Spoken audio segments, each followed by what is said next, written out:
ಅಶ್ವಿನಿ ಅವರು ಎಲ್ಲರನ್ನೂ ಮುಷ್ಟಿಯಲ್ಲಿ ಇಟ್ಕೊಂಡಿದ್ದಾರೆ, ತುಂಬ ಕಮಾಂಡ್ ಮಾಡ್ತಿದ್ದಾರೆ ಅಶ್ವಿನಿ ಮತ್ತು ಕಾಕ್ರೋಚ್ ಅಂತ ಅನ್ನಿಸ್ತಿದೆ. ನಿಮ್ಗೇನು ಅನಿಸ್ತು?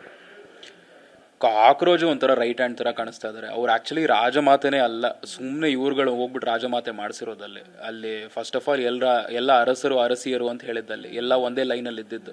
ಇವ್ರು ಮಾತ್ರ ರಾಜಮಾತೆ ರಾಜಮಾತೆ ಅಂತ ಹತ್ಸ್ಬಿಟ್ಟು ಯಾವುದೋ ಬಾಹುಬಲಿ ಮಾಡಿದ್ದಾರೆ ಇಲ್ಲಿ, ರಾಜಮಾತೆ ಕಟ್ಟಪ ಎಲ್ಲ ಮಾಡಿಸ್ಬಿಟ್ಟು.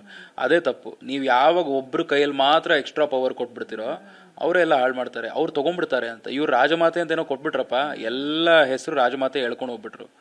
ಬೇರೆಯವ್ರಿಗೆಲ್ಲ ಏನೂ ಆಗಿಲ್ವಲ್ಲ, that's the whole point.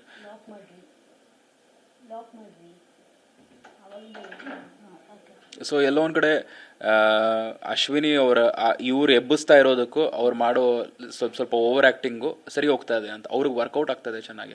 And ಅವ್ರು ಯಾರನ್ನು ಯಾವ ಓಡೋ ಕುದುರೆ ಬೇಕಿರೋ ಅವ್ರು ತೊಗೊಂಡು ಅದ್ರ ಮೇಲೆ ಹೋಗ್ತಾರೆ. ಗಿಲ್ಲಿ ಓಡೋ ಕುದುರೆ ಬಿಗ್ ಬಾಸ್ ರಾಜಮಾತೆ ಅಂತ ಹೇಳಿಲ್ವಲ್ಲ, ಹೇಳಲೇ ಇಲ್ಲ.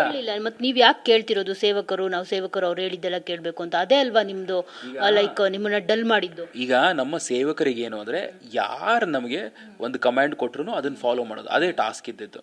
ಈಗ ರಾಜಮಾತೆ ಅಶ್ವಿನಿ ಮಾತ್ರ ಅಲ್ಲದೆ ಜಾನ್ವಿ ಅಥವಾ ಧ್ರುವ್ ಅಷ್ಟೇ, ಇದು ಕ್ಲೀನ್ ಮಾಡಿ ಅದು ಕ್ಲೀನ್ ಮಾಡಿ ಅಂತ ಹೇಳಿದಾಗ ನಾವೆಲ್ಲ ಕ್ಲೀನ್ ಮಾಡ್ತಾ ಇದ್ವಿ. ಸೊ ನಾವು ಸೇವಕರಾಗಿ ಯಾರು ಏನು ಹೇಳ್ತಾರೋ ಕೇಳೋದು. ಹೆಸರು ಆ ಪಟ್ಟ ಮಾತ್ರ ರಾಜಮಾತೆ ಅಂತ ಏನು ಕೊಟ್ಟರು ಅಂದರೆ, ಒಂದು ಪಂಚಾಯತಿ ಅಂತ ಕುತ್ಕೊಂಡಾಗ ಸೆಂಟ್ರಲ್ಲಿ ಅವರೇ ಕುತ್ಕೊಳ್ಳೋದು, ಅವರೇ ಇದು ಮಾಡೋದು ಅಂತ ಬಂದಾಗ ನೀವೇ ಕೊಟ್ಟಿರೋದು ಅದು ಅವ್ರಿಗೆ. ಇದು ಫಸ್ಟ್ ವೀಕು. ಹೋಗ್ತಾ ಹೋಗ್ತಾ ಗೊತ್ತಾಗುತ್ತೆ, ಕಚ್ಚಾಡ್ಕೊಂಡು ಎಲ್ಲರೂ ಬೀಳ್ತಾರೆ, ಆವಾಗ ಗೊತ್ತಾಗುತ್ತೆ ಯಾರು ರಾಜಮಾತೆ, ಯಾರ್ದು ಬರೀ ಮಾತೆ, ಇದೆಲ್ಲ ಗೊತ್ತಾಗುತ್ತೆ. ಅದೆಲ್ಲ ಆ ಫೈಟ್ ಎಲ್ಲ ನಡೆದಾಗ ಗೊತ್ತಾಗುತ್ತೆ.